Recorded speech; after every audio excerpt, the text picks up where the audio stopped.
Bonjour et bienvenue dans Météo de Bitcoin, j'espère que vous allez bien aujourd'hui avec des graphiques incroyables sur tous les altcoins, sur tous les bitcoins.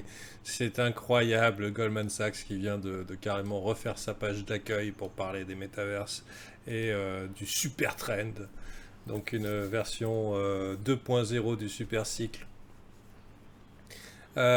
J'ai un petit problème avec ce rallye. Pour moi, il est légèrement trop tôt de mes vieilles habitudes de vieux grincheux. Il est un petit peu trop tôt d'un point de vue de la saisonnalité. Donc j'ai un petit peu de mal. Et j'ai un petit peu de mal avec ce qui se passe donc, dans le graphique qui est joli. Et donc que tout le monde voit. Même c'est plutôt très beau là. Je pense que même on peut partir en accélération verticale quand on voit le graphe.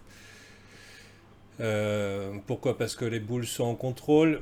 Mais j'ai un petit doute. Donc, ce que je veux dire qu'il ne faut pas shorter ce qu'on voit alors que ça a l'air boule, mais ça n'empêche pas de garder son risque sous contrôle. C'est plutôt à ça que je veux en venir. Garder son risque sous contrôle, être prudent, attendre éventuellement le petit coup sur la nuque s'il venait, plutôt que aveuglément partir, grosse couille, à levier, etc. Ce qui est la majorité des gens. Ça veut dire que si j'avais besoin de préciser au public qui nous suit qu'il fallait... Si j'avais pas besoin de préciser qu'il faille gérer son risque, la plupart des acteurs de ce marché sont all-in sinon rien. C'est à peu près la grande majorité. Hautement émotionnel, hautement directionnel. Donc, juste, il y a quelque chose de pas très nickel dans ce mouvement de prix. Le graphe est très beau et tout, mais ça ne vous empêche pas de gérer votre risque, parce que tout peut arriver. Même la merde. Même les trucs qu'on n'a pas vu venir. Donc n'oubliez pas ça, si ça peut éventuellement vous éviter des katas, ça peut être pas mal. Après que vous ayez un biais haussier, a priori tout a l'air d'indiquer que ce soit la hausse, donc tant mieux pour vous. Euh, Personnellement, je garde mon risque sous contrôle, très particulièrement sous contrôle.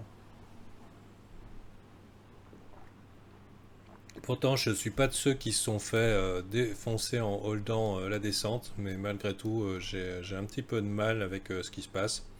Comme je vous dis, il y a des problèmes de saisonnalité, il y a des problèmes au niveau du sentiment, il y a des problèmes avec des holders qui holdent leurs pertes, même s'il y a des nouveaux investisseurs qui sont venus. Ce qui laisse supposer que, ouais, on serait bon pour une montée, mais elle serait peut-être pas si haute que ça. Bon, en tout cas, à confirmer. Pour l'instant, moi, ce qui me chagrine, c'est le temps qu'on passe sur les lignes de breakout, c'est-à-dire qu'on dessine des super graphiques de partout. Et au moment de le passage à la résistance, là, on y prend trois plombs. Arrête, déconner. Pourquoi on y prend trois plombs? Bon.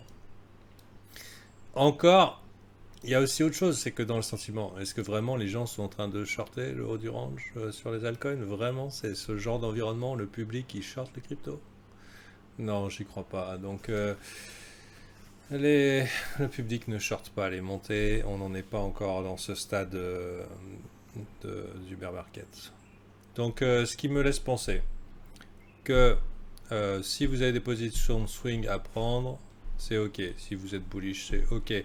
Si vous voulez vous risquer sur les trucs qui montent et tout, c'est ok.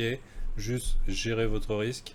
Ne luttez pas non plus contre cette tendance qui est en train de s'installer à la hausse et qui est plutôt positive. On a vu que sur Ishimoku, on était passé en tendance haussière sur le Bitcoin. Mais il y a des chances que le rallye soit un petit peu moins haut qu'attendu. Ou alors qu'on ait une petite semaine de piège et disons que c'est un test pump. C'est-à-dire que d'ici, avant la fin avril, bon c'est un peu large, mais j'aurais dit d'ici la fin du mois, on se taperait quelques jours qui seulement mettent le doute.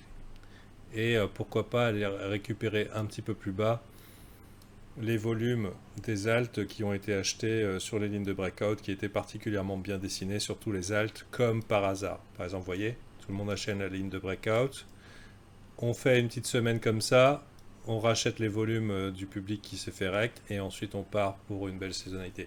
Il y a un petit problème au niveau du timing, il y a un petit problème au niveau du sentiment. vu que je fais pas du trading systémique, ça veut dire que j'ai pas forcément des stratégies établies dans le marbre qui m'obligent à agir d'une façon ou d'une autre. De temps en temps, je suis obligé comme ça de gauger la situation et actuellement, j'ai un petit peu de mal avec ce qui se passe. J'ai un petit peu de mal avec ce qui se passe. Après, je suis prêt à changer mon fusil d'épaule. Si on se met à partir dans une méga accélération, probablement que pour pouvoir compenser mon incertitude, je vais probablement y aller très vite, très fort et prendre un petit morceau du move pour dire ok, j'en ai profité. Voilà, c'est un petit peu ma strat. Bon, c'est pas facile de. C'est particulier ma situation en tant qu'analyste d'être sceptique là. Après, est-ce que c'est un avis populaire, pas populaire? Hier, je me suis surpris à avoir trop de pouces bleus sur ma vidéo. Ça veut dire quoi? Il y en a d'autres qui sont sceptiques comme moi. Si je suis pas tout seul, c'est pas bon. Ça veut dire si le discours vous plaît, la majorité a tort. Donc si on est des bears en déni, si par exemple je suis un bear en déni, et que vous aussi, eh ben, globalement, on a tort. Si ça vous plairait bien la petite baisse, ben, on a probablement tort d'une certaine manière. Donc est-ce que vraiment je me suis fait retourner par le marché?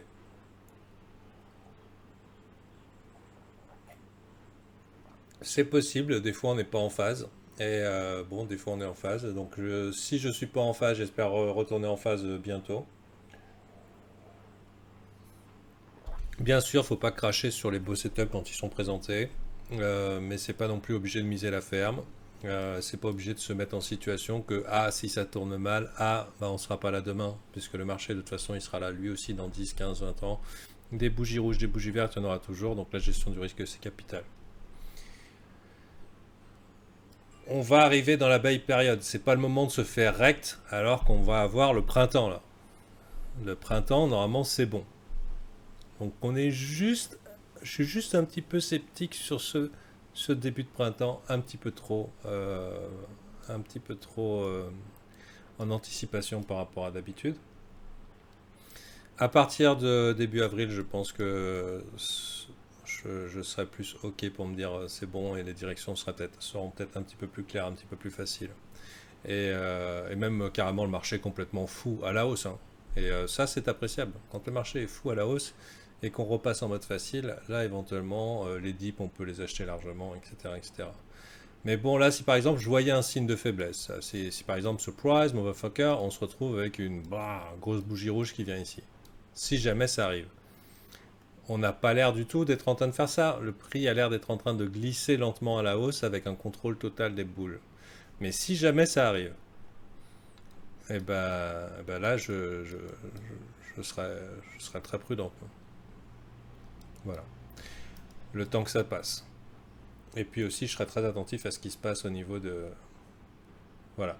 Là, par exemple, ce matin, je prends un trade sur BAT qui est extrêmement bullish. Je vous raconte un peu ma vie de trader. Qui est extrêmement bullish. On est dans des zones de breakout. Des breakouts dans des breakouts, des dans breakouts. Et le putain de prix bouge pas. Putain, c'est des altcoins illiquides. C'est quoi ces putains de prix qui bougent pas? En gros, c'est ça qui me dérange. C'est pas ce que le prix a l'air de vouloir faire, c'est pourquoi il le fait pas. S'il le fait pas, c'est qu'il y en a qui profitent de la forme de ces graphes pour vendre allègrement. Ça veut pas dire qu'ils vont pas vendre encore plus haut, hein. Mais pour l'instant, il y a quand même des signes qu'il y a des vendeurs motivés et c'est certainement pas le public. Voilà, ils sont pas malins à ce point-là. Donc bon, après, ça se trouve, je vous dis ça, BAT, c'est un trade que j'ai en tête, il va faire 10-15% dans la journée. Je serai probablement dedans.